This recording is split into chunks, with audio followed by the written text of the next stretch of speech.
بسم اللہ الرحمن الرحیم۔ بھائی کا سوال ہے، اقامت میں دائیں بائیں منہ پھیرنا غلط ہے یا صحیح؟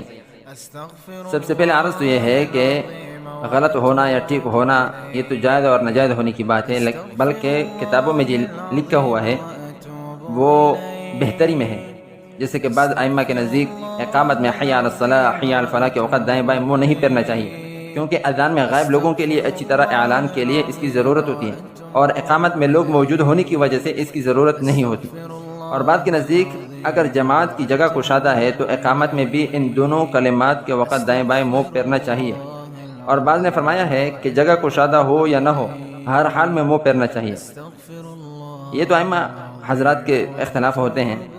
خلاصہ یہ ہے، جیسے کہ جواہر الفقہ میں محمد شفیع رحمۃ اللہ علیہ نے لکھا ہے کہ اقامت کے دوران دائیں بائیں منہ پھیرنا دونوں کی گنجائش ہے، باقی پھیرنا بہتر ہے۔ دوسرا سوال ہے، اقامت میں کس طرف کھڑا ہو؟